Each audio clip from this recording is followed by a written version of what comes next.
আসসালামু আলাইকুম। সবাইকে শুভেচ্ছা জানাচ্ছি। মাসুম মাহবুব দেখছেন ওপেন দ্য ইউটিউব চ্যানেল এবং মাসুম মাহবুব ফেসবুক পেজ। বেশ কিছু গুরুত্বপূর্ণ খবর আছে। ১ম যে খবরটি রয়েছে সেটি হলো ডোনাল্ড ট্রাম্পকে চীন কি বার্তা দিল ইরান ইস্যুতে?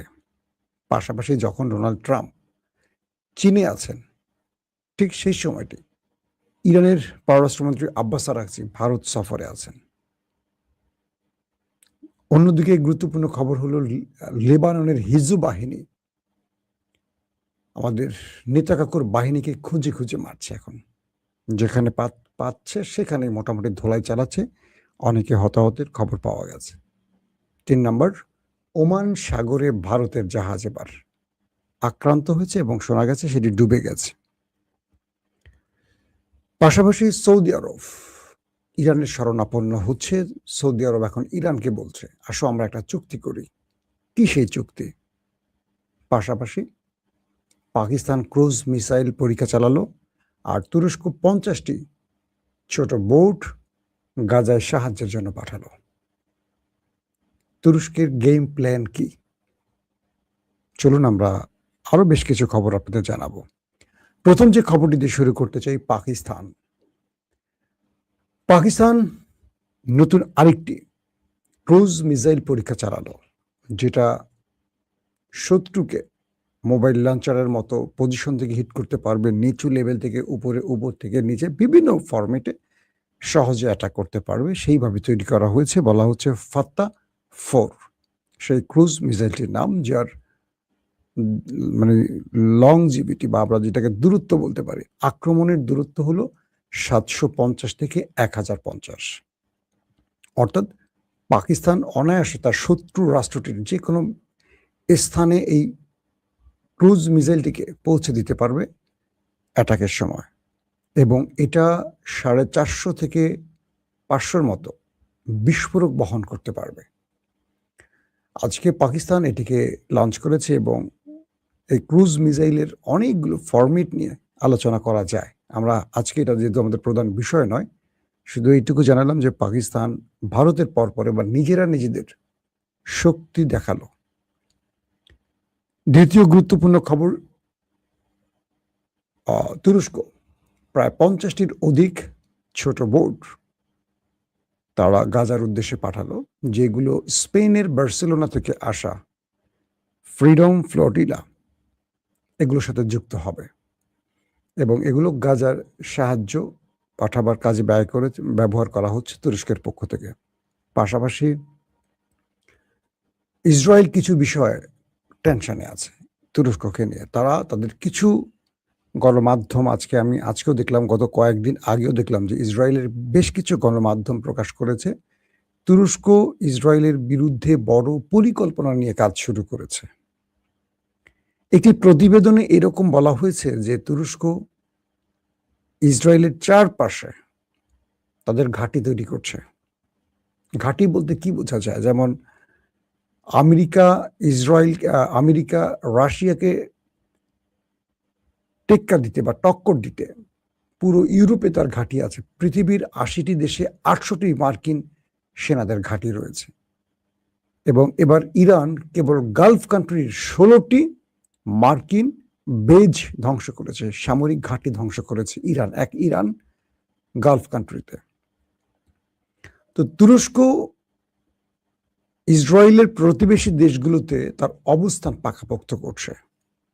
তারা Lebanon, Libya, Syria, Somalia, Sudan, মিশর এইরকম করে ইসরায়েলের প্রতিবেশী যে দেশগুলো, আরেকদিকে আছে ইরাক, সবগুলো দেশ তুরস্ক কৌশলে কোথাও সামরিক ঘাঁটি, কখনো বাণিজ্যিক ঘাঁটি, কখনো তাদের সাথে সামরিক চুক্তি করতে যাচ্ছে। এখন তুরস্ক প্রবেশ করছে আরেকটি চুক্তিতে। সেটি কি?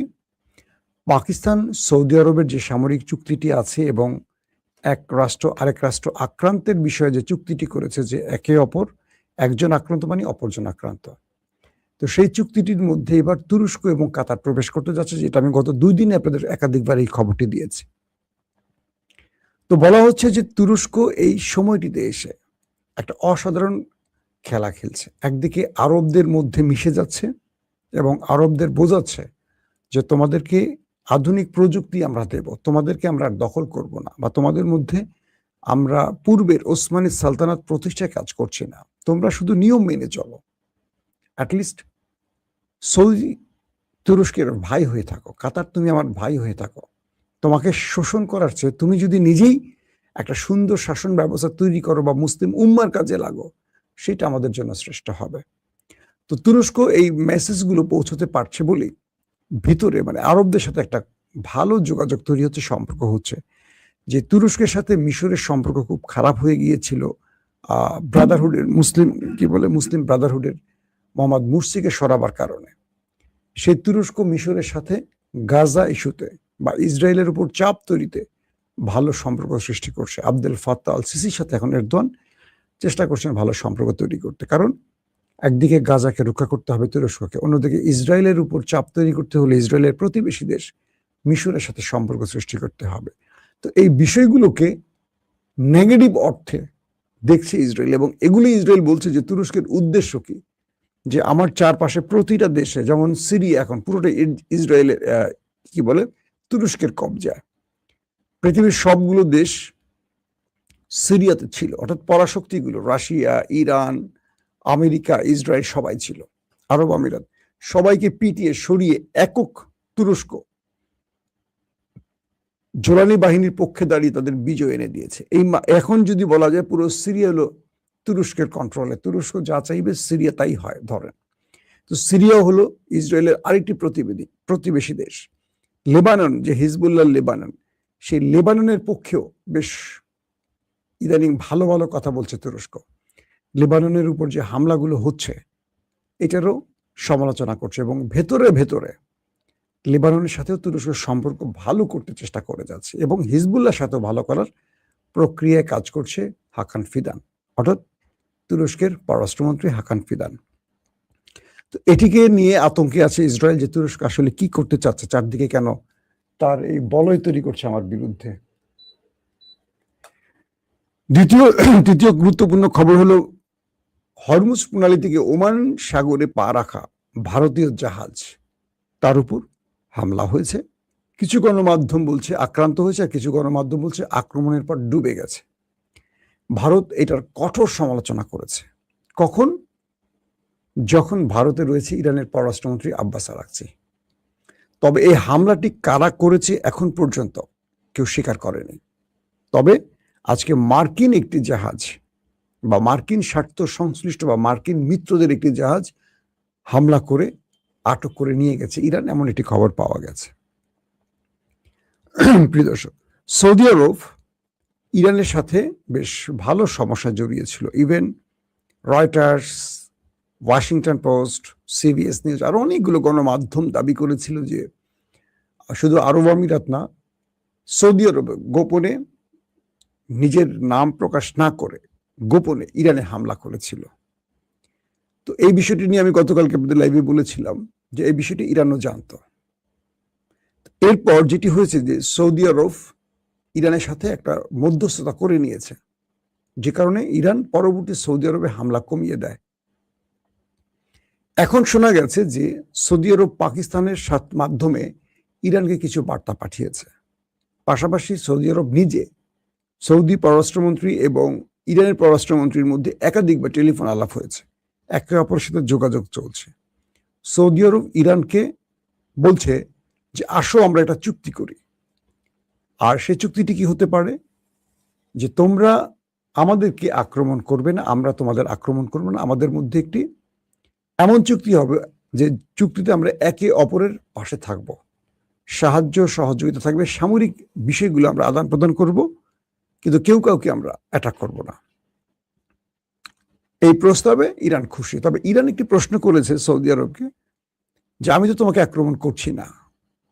প্রশ্ন হলো তোমার দেশ, তোমার আকাশ, তোমার দেশের ঘাঁটি ব্যবহার করে যদি কেউ আক্রমণ করে সেই ক্ষেত্রে ইরানের ভূমিকা কি হতে পারে? ঠিক ইরান এমন একটি প্রশ্ন করলো, সৌদি আরবের এই উত্তরটা আসলে খুঁজতে খুব কষ্ট করতে হচ্ছে, কারণ সৌদি আরবের ভেতর থেকে আমেরিকা অ্যাটাক করেছিল ইরানের ভেতরে। ইরান বলছে যে ধরো ইরানের ভূমি থেকে অন্য কোনো দেশ তোমার উপর আক্রমণ করছে, তুমি কি করবে? ইরানই তো আক্রমণ করবে, নাকি প্রতিশোধ নেবে ইরানে, নাকি অন্য কোথাও অন্য কোনো দেশে মারবে? তো আমি যদি কোনো তোমার শত্রুকে ঘাঁটি দেই আমার দেশের মধ্যে, তোমার শত্রু কিন্তু আমার বন্ধু, সে, আমি ঘাঁটি দিয়েছি তাকে, সে তোমাকে আক্রমণ করলো, তুমি কি ইরানে পাল্টা জবাব দিবে, নাকি তার দেশে চলে যাবে বা অন্য কিছু করবে? ইরান বলছে, আসো তোমার সাথে আমি সকল চুক্তি করতে চাই, প্রয়োজনে তোমাকে আমি নিউক্লিয়ার বানিয়ে দেব, মানে পারমাণবিক বোমার তৈরিতে তুমি যদি বানাতে চাও, তুমি মনে করছো ইরান যদি নিউক্লিয়ার বানায় তাহলে তুমি সবচেয়ে বেশি হুমকিতে থাকবে, প্রয়োজনে আমি তোমাকে বানিয়ে দেব। ইরান বলছে সৌদিকে যে প্রয়োজনে আমি তোমাকে নিউক্লিয়ার বানিয়ে দেব, কেউ তো তোমাকে দেবে না, আমি তোমাকে গোপনীয়তার প্রকাশক বানিয়ে দেব, তোমার কাছেও নিউক্লিয়ার থাকুক, পৃথিবীর প্রত্যেকটা মুসলিম দেশে নিউক্লিয়ার থাকুক, কারণ নিউক্লিয়ার একটা দেশের অস্তিত্ব রক্ষা এখন মানে প্রয়োজন। কারণ আমার কাছে ছিল না বলেই আমাকে আমেরিকা ইসরায়েল অ্যাটাক করেছে, আমার কাছে থাকলে ওরা অ্যাটাক করতো না, আমি ছোট হই আর বড় হই। কিন্তু সৌদি আরব বিশ্বাস করতে পারছে না আসলে, কারণ তার সাথে অনেক রকম দ্বৈরথ আছে, বিরোধ বা অনেক রকম দূরত্ব আছে। তো এই বিষয়গুলোর জন্য ইরান পাকিস্তানকে আর সৌদি আরব পাকিস্তানকে, দুটো দেশ পাকিস্তানকে ব্যবহার করে, যেমন আমেরিকা পাকিস্তানকে ব্যবহার করছে। বলা হচ্ছে যে পাকিস্তান যদি এই দুত্রিয়ালিতে সফল হয় তাহলে সৌদির সাথে ইরানের দূরত্বটা কেটে যাবে, আর এই দূরত্বটা কেটে যাওয়া মানে হলো মধ্যপ্রাচ্যে ইসরায়েল আবার বিপদে পড়ে যাওয়া। অর্থাৎ ইরান মধ্যপ্রাচ্যের চাবিটা তার হাতে পেলে পুরো আরবকে তার পাশে নিয়ে একমাত্র কি বলবো জর্দান আর আরব আমিরাত, জর্দানের হিসাবটা পড়ে, এটাকেও মোটামুটি কায়াল করে ফেলবে সৌদি আরব, কিন্তু আরব আমিরাত বিস্ফোরা যাকে বলি, বিশ্বাসঘাতক, তাদের অবস্থাটা আসলে কি হবে? এক ভাই প্রশ্ন করেছেন, এই তুর্কি ও পাকিস্তান ব্লকে কেন বাংলাদেশ ঢুকছে না? আমি জানি না কেন ঢুকছে না, ঢুকতে পারে, যেহেতু এখন শেখ হাসিনা ক্ষমতা নেই, আছেন তারেক রহমান, তিনি অবশ্যই এই ব্লকে ঢুকতে পারেন। এই ব্লকে ঢোকা মানে ভারত আমাদের একটা অ্যাটাক করলে প্রতিটা দেশ বাংলাদেশের পাশে থাকবে, ছোট দেশগুলোকে এই চুক্তি করা উচিত। এখন তারা বাংলাদেশকে নেবে কিনা, আমাদের বাংলাদেশ সেনাবাহিনীর যথেষ্ট প্রশংসা আছে, কিন্তু আমাদের হাতে আধুনিক কোনো অস্ত্র নেই। আমাদেরকে এখন তুরস্কের কান ফাইটার কেনা উচিত, পঞ্চম প্রজন্মের স্টিল প্রযুক্তির। আমাদেরকে পাকিস্তান থেকে 70 থান্ডার কেনা উচিত, আমাদের কেনা উচিত J-10, J-20। আমি কালকেও আমাদের এক বিশেষজ্ঞ ভাইয়ের সাথে আলাপ করছিলাম, তো তিনি আমাকে বলছিলেন এই কথাগুলো বলেন চ্যানেলে। আমাদের অনেক সময় দেখবেন বিমান বাহিনীর, সেনাবাহিনীর একদম উপরস্থ অফিসার, ব্রিগেডিয়ার জেনারেল টেনারেলদের সাথে মাঝে মাঝে কথা হয়। তো আমি ঢাকাতে কোনো একটি জায়গায় বসে ডিএসএস এর একটা ক্যাফে বসে তার সাথে কফি খাচ্ছিলাম। তিনি বলছিলেন যে আপনার এই কথাগুলো একটু বলেন, আমাদের এই অস্ত্রগুলো থাকা খুব জরুরি। তার কথাটা আমার খুব ভালো লাগছে যে আজকে ইরান আমেরিকাকে জবাব দিচ্ছে, মাত্র দুটো প্রযুক্তি ইউজ করেছে, এক ড্রোন, সুইসাইড ড্রোন, আর হলো মিসাইল। ইরান ভেরিয়েন্ট মানে ব্যাপক ভয়াবহ কিছু মিসাইল তৈরি করেছে, যেগুলো আমেরিকা এবং ইসরায়েলের কাঁপন ধরিয়ে দিয়েছে। কিন্তু দেখেন, পুরো আমেরিকার হাতে পৃথিবীর সবচেয়ে উন্নত প্রযুক্তি আছে, উন্নত সবকিছু আছে, সেই আমেরিকা, ইসরায়েল, যাদের কাছে পৃথিবীর সবচেয়ে দামি এবং উন্নত প্রযুক্তির অস্ত্র আছে, তাদেরকে মাত্র ড্রোন আর মিসাইল দিয়ে কিভাবে কাবু করলো? তো বাংলাদেশ তো কোন একটি সাইডে তার ডেভেলপ করতে পারে মিসাইল, ড্রোন, কতদিন আমরা কিনে কিনে আনবো? আমাদের সেনাবাহিনীকে দিয়ে ফার্নিচার বানানো হয়, আমাদের সেনাবাহিনীকে দিয়ে রাস্তাঘাট নির্মাণ করা হয়, ভবন বানানো হয়, সামরিক কু করা হয়, শেখ হাসিনার জুতা টানানো হয়, রাস্তার জ্যাম ঠিক করা হয়। আমাদের সেনাবাহিনী এই কাজের জন্য পাঠানো হয়েছে, এই কাজের জন্য তৈরি করা হয়েছে বিশাল বাজেটের সেনাবাহিনী। আমাদের সেনাবাহিনী যথেষ্ট মেধাবী, বুদ্ধিমান, তারা ইউএনএ যথেষ্ট প্রশংসার সাথে কাজ করে, তাদেরকে আরো মেধা নির্ভর কাজে রাখতে হবে। শেখ হাসিনা তার 15-16 বছরে আমাদের সেনাবাহিনীকে একেবারে কি বলবো ধ্বংস করে দিয়ে গেছে। তাদেরকে রাজনৈতিক বলয়ে ফেলে শেখ হাসিনার গুণগান গিয়ে বড় বড় পদ বাগানো ছাড়া সেনাবাহিনী আর কি করেছে? ভবন, রাস্তাঘাট, ফার্নিচার এগুলি বানিয়েছে। আর পৃথিবীর বিভিন্ন দেশের সেনাবাহিনী ড্রোন, মিসাইল, তারা কি করছে, আমরা কি করছি? এই যে পাকিস্তান আজকে ক্রুজ মিসাইল পরীক্ষা চালালো, আমাদের বাংলাদেশের সেনাবাহিনী কবে একটি মিসাইল নিজেরা বানিয়ে পরীক্ষা চালাবে? তো এত বাজেট আমরা কেন খরচ করি? মানে রাষ্ট্রের ক্ষমতা কে বসবে, কখন 111 আসবে, কখন এটা করবে, এগুলোর জন্য কি আমরা রাখছি আমাদের সেনাবাহিনীকে? তো আমাদের সেনাবাহিনীকেও সেই প্রতিযোগিতায় যেতে হবে পাকিস্তানের সাথে, ভারত নয়, পাকিস্তানের সাথে, চীনের সাথে, তুর্কিদের সাথে আমাদের কোলাবোরেশন করে কাজ করতে হবে, জয়েন্ট অ্যাডভেঞ্চারে কাজ করতে হবে। আমাদের যেটা নাই, ইদানিং পাকিস্তানের বেশ কয়েকজন সামরিক অফিসার, আমি নাম বলতে চাই না, তারা বাংলাদেশ সফর করেছেন, বিমান বাহিনীর অনেকে সফর করেছেন, শুনেছি কাজগুলো ভালো হচ্ছে নিঃসন্দেহে। তারা বাংলাদেশকে কিছু প্রশিক্ষণ দেন, এটা আমাদের দেশের জন্য খুব ভালো হবে। দর্শক, আসি আরো কয়েকটা গুরুত্বপূর্ণ খবরে। তো এখন লিবিয়া, এতদিন লিবিয়াতে কি লেবাননে নেতাকাকুর দেশটি ব্যাপক অ্যাটাক করেছে। তো নেতাকাকুর বাহিনী আইডিএফ দক্ষিণ লেবাননে প্রবেশ করেছে। এরকম কয়েকটি জায়গা তারা প্রবেশ করে সেই জায়গাগুলো দখল করছে গাজার মতো। ফিলিস্তিনে যেভাবে দখল করেছে, এই দখল প্রক্রিয়ায় নেমেছে তারা। মাঝখানে কিছুটা মার খেলো, ধরা খেলো, কিছুটা পথ থেকে সরে গেল, পিছু হুটে গেল হিজবুল বাহিনী। এটি ছিল তাদের একটা কৌশল। এখন তারা ড্রোন, মিসাইল, রকেট নিয়ে একযোগে বিভিন্ন পয়েন্ট থেকে অ্যাটাক শুরু করেছে।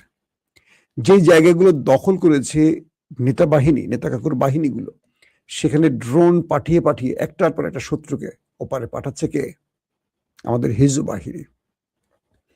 আজকেও ড্রোনের কিছু ভিডিও তারা রিলিজ করেছে, আল মায়াদিন সহ কয়েকটি গণমাধ্যমে দেখলাম, লেবাননের গণমাধ্যম আল মায়াদিন। তারা বলছে যে বিভিন্ন জায়গায় হিজবুল বাহিনী নেতা বাহিনীকে ধোলাই দিচ্ছে, অনেকগুলোকে ওপারে পাঠিয়েছে, অনেক হতাহত হয়েছে। রকেট গুলো তাদের খুঁজে খুঁজে মারছে, যারা জঙ্গলে পালিয়েছিল তাদেরকে মারছে, যারা যেখানে গেছে সেখানে, মানে খুঁজে খুঁজে খুঁজে খুঁজে এখন অ্যাটাক চালাচ্ছে। আমাদের হিজবুল বাহিনী তো বলছেন হিজবুল্লাহ। তো মোটামুটি কয়েকদিন তারা একটু সুখকর অবস্থায় ছিল আমাদের নেতানিয়াহু সাহেব। এখন আবার হিজবুল বাহিনীর ধোলাইতে তারা এখন পালাতে শুরু করছে, যে যার মতো করে এদিক ওদিক পালাচ্ছে। দর্শক, যখন ট্রাম্প চীনে, তখন ভারতে পা রাখছেন আব্বাস আরাকচি ব্রিক্স সম্মেলনে। তো চীন ট্রাম্পের সাথে কিছু বৈঠকে কিছু বিষয় সিদ্ধান্ত এক হয়েছে। তারা বলছে হরমুজ প্রণালী টোলের বাইরে রাখা উচিত, ব্লাব ব্লাব ব্লাব, এগুলো চীন বলবি, স্বাভাবিক। পাশাপাশি তিনি যুদ্ধ বন্ধের ব্যাপারেও বলছেন যে আমি ইরানের সাথে কথা বলবো, বাট ইরান কি করবে সেটা ইরানের সিদ্ধান্ত। তবে ইরান হরমুজের টোল নেক, এটা আমি চাই না, এরকম কিছু বক্তব্য আসছে। তারপর তিনি বলছে যে মানে এমন, এই কথাগুলো বলা লাগে। তবে তিনি চীন আমেরিকাকে আবার একটু শাসিয়েও বলছে যে আপনি এই অঞ্চলে শান্তি প্রতিষ্ঠা করতে হলে আপনি তাইওয়ান ইস্যু ছেড়ে আপনি আপনার দেশে ফেরত যান। আপনি যদি তাইওয়ান ইস্যুতে কোনো রকম ঝামেলা করতে চান, তাহলে এই অঞ্চলে ইরান নয়, এর চেয়ে বড় ফ্যাক্টর হয়ে যাবে চীন, যেটাকে আপনি সামলাতে আপনার জন্য খুব কষ্ট হয়ে যাবে। তাইওয়ান ইস্যুতে আপনি নাক গলাবেন না। তাইওয়ান আমরা যেভাবে চাই সেভাবে হবে। আপনি যে স্বাধীন তাইওয়ান তৈরি করতে চান, এটা সম্ভব নয়। আর এই স্বপ্ন যদি আপনার থাকে, সেই স্বপ্ন মুছে ফেলেন। অর্থাৎ ট্রাম্পকে কড়া ভাষায় শি জিনপিং থ্রেট দিয়েছে। এটা নিয়ে আমি আজকে দুপুরের ভিডিওতে বলে দিয়েছি আপনাদের, প্রিয় দর্শক। তো এই পরিস্থিতিতে ব্রিক্স সম্মেলনে ভারত আছে, ইরানের পররাষ্ট্রমন্ত্রী, সেখানে মার্কিন প্রেসিডেন্ট ডোনাল্ড ট্রাম্প বা আমেরিকাকে কিভাবে কাবু করা যায় তার অনেক রকম পরিকল্পনা তৈরি হচ্ছে। এবং ওয়ার্ল্ড অর্ডার পরিবর্তনে, ডলারের পরিবর্তে কিভাবে নিজস্ব রুপিতে এক একটা দেশ লেনদেন করতে পারে, বাণিজ্য করতে পারে, সেই বিষয়গুলো নিয়ে আলোচনা হয়েছে। এই ব্রিক্স সম্মেলনে ইরান তার মিত্রদেরকে বলছে যে তোমরা আমাদের পাশে দাঁড়াও, আমাদের উপর যে হামলা হয়েছে এই হামলার বিরোধিতা করো এবং বিশ্বকে বলো, স্টেটমেন্ট দাও, তোমরা বলো যে তোমরা এই হামলার বিরুদ্ধে, আমাদের স্কুলের শিশুদের মারছে, এটার বিরুদ্ধে তোমরা দাঁড়াও। তো আমরা দেখতে চাই ব্রিক্স সম্মেলনে ইরানের পক্ষে কারা কারা দাঁড়ায়। যারা দাঁড়াবে, আগামী দিন হরমুজ প্রণালী তাদের জন্য সহজ হবে, আর যারা দাঁড়াবে না তাদের জন্য কঠিন হবে। কারণ ইরান বলে দিয়েছে হরমুজ প্রণালী আমেরিকা এবং ইসরায়েলের জন্য নিষিদ্ধ এবং তার মিত্রদের জন্য নিষিদ্ধ, বাকি সবার জন্য খোলা। জাস্ট ফি দেবেন, চলে যাবেন, কারোর জন্য এটি আর কঠিন কিছু হবে না। পাশাপাশি 24 সেপ্টেম্বর আমাদের চীনের রাষ্ট্রপ্রধান শি জিনপিংকে সপরিবারে ডোনাল্ড ট্রাম্প আমেরিকা দাওয়াত করেছেন। তিনি যাবেন কি যাবেন না সেটা তার বিষয়, বাট 24 সেপ্টেম্বর চীনের প্রেসিডেন্টের সময়সূচি দেখে প্রেসিডেন্ট ট্রাম্প তাকে দাওয়াত করেছেন। মনে হচ্ছে দুজনের মধ্যে ভালোবাসার একটা ভালো সম্পর্ক সৃষ্টি হচ্ছে, বাট এটি হওয়া ভালো। চীন বলছে যে আমরা যদি নিজেদের মধ্যে দূরত্ব গুছিয়ে নিতে পারি, পৃথিবী একটি স্বাভাবিক পরিস্থিতিতে আসবে। আমাদের মধ্যে বিরোধের মূল কারণ যে ইস্যুগুলো, সেই ইস্যুগুলো আমরা সমাধান করতে পারি। তবে চীন ইরানের বিষয়ে খুব বড় রকম বাধা সৃষ্টি করছে না বা করবে না। কারণ কি? ট্রাম্প যখন চীনে, ইরান তখন ভারতে। প্রতিটা রাষ্ট্র তার নিজস্ব স্বার্থের উপর ডিপেন্ড করে চলে। চীন তার নিজের প্রয়োজনে ইরানকে ছাড়বে না, এবং এই যে লড়াইটা হলো, এই লড়াইতে ইরানের যতটুকু লাভ হয়েছে তার চেয়ে বেশি চীন রাশিয়ার হয়েছে। সো ট্রাম্পকে মুখে যাই বলুক চীন, টেবিল টকে যাই হোক না কেন, ইরানকে দিন শেষে কোন বার্তাটি দিবে সেটি হলো মূল কথা। প্রত্যেকে ভালো থাকবেন। আল্লাহ হাফেজ।